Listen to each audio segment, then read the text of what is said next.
Hi everybody, Josiah here, also known as Chilling Silence, and today we've got some great news because Coinmerce have added DigiByte and a Euro fiat peering, which is fantastic. These kind of things are a really good way, especially for newbies, to be able to easily jump on board and start getting their hands on DigiByte. So thank you to Coinmerce for adding DigiByte and a Euro peering. This is awesome to see, and I love the number of different fiat peerings that DigiByte has had cropping up, especially over the last sort of 6 to 12 months. It's great.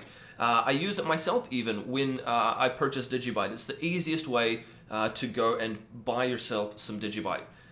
So what I want to do today as well is I want to have a bit of a chat with you about AntimID. Now, I was asked in one of the earlier videos, why would I specifically want to use DigiPassword and the DigiID AntimID apps? Now, that's a really good question. Number one, first of all, your passwords aren't stored anywhere. So each time what happens is based on the URL that you are visiting, the DigiPassword application and the authenticator generates your password dynamically using the same mathematics each time. So this means that it's not stored anywhere. It means that it can't be broken into and extracted from a database or anything like that.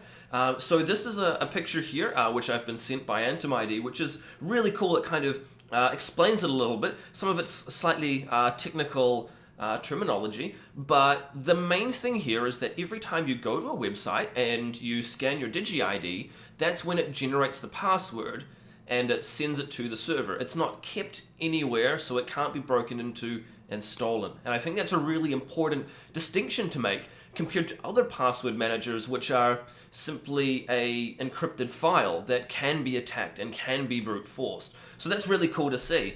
One of the other things as well, so today, later on, in approximately 2 hours time, we're going to have the change of Odocrypt epoch.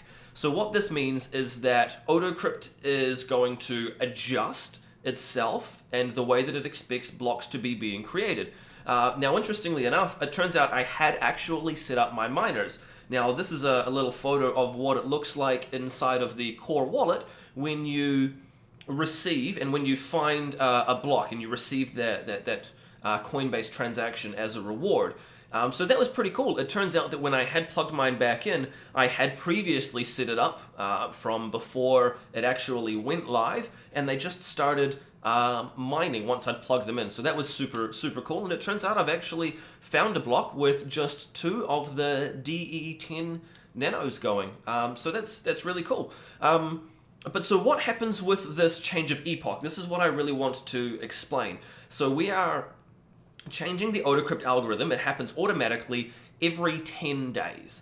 And the reason that this happens is so that nobody could go and create an ASIC for the Odocrypt algorithm. I mean, the theory is there that you could, but you would need to basically have a reprogrammable ASIC, which is effectively what an FPGA is. And so because of this, it removes a lot of the incentive for one company to go out and spend billions of dollars, as they have with SHA-256 and Bitcoin mining. And instead, this kind of levels out the playing field a lot because these chips are able to be purchased from a variety of vendors and things. So that's quite cool to see. Now, by changing it every 10 days and reprogramming what the algorithm expects every 10 days from the miners, it basically means that we can't have an ASIC for it. And it also means that each of these miners needs to go through and be reprogrammed. Now, this is all done automatically in the background, and so if you have followed along with the guides, say for example on DigiByte Wiki, your DE10 Nano will automatically go through and reprogram itself. Now, this is actually going to be the second one that's occurred since we launched Odocrypt. The first one itself occurred approximately 2 days after we went live. Now, this happens at GMT +0. So every 10 days, your miner will go through and reprogram itself, and the network will just carry on. But I kind of wanted to take a moment and just briefly explain that to people. I've been asked a little bit about it, and it's actually a really cool technical innovation, and so I want to thank the DigiByte developers for that, because this is one of the unique ways that I suppose you can avoid having ASICs dominate a particular algorithm.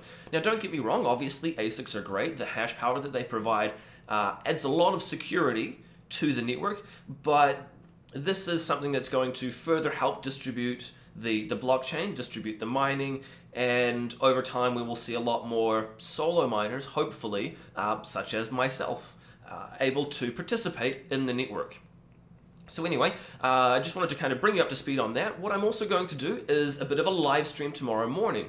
So if you have the DigiByte Android application, you can now receive Digi Assets. Don't worry, iOS users, it is coming and you will be able to receive Digi Assets very shortly.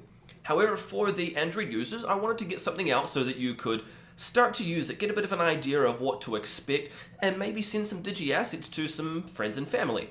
So initially, to begin with, what I'll do is I will have my first Digi Asset that you will be able to receive. So jump onto the chat of the live stream, send me your address, and I will send you some of these Digi Assets to have a bit of a play around with.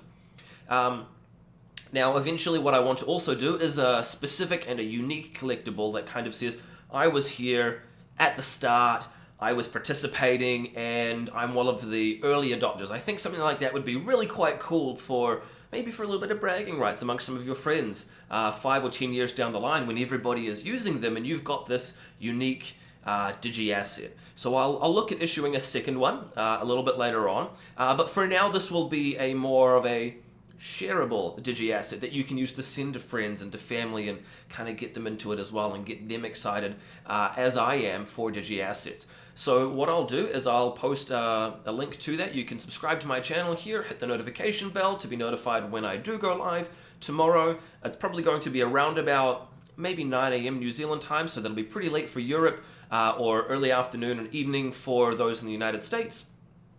But I think this would be really cool. You can jump in, ask a bunch of questions, and we'll have a bit of fun issuing and talking about Digi Assets. What I'll also do is probably talk to you a little bit about a project that I've been working on as well to help other people to issue Digi Assets. So the idea being that you can log in with DigiID, send a few DigiBytes to it, fill in a couple of details, and issue your own Digi Asset without any programming experience required. So I'll talk to you a little bit more about that tomorrow as well. I hope you'll tune into the live stream. Look forward to seeing a whole bunch of people there. If you do have any questions, feel free to sing out in the comment section below. Otherwise, you can tweet me. I'm at DGB_chilling on Twitter. Otherwise, I'll talk to you in the next video. See you in tomorrow's live stream. Cheers.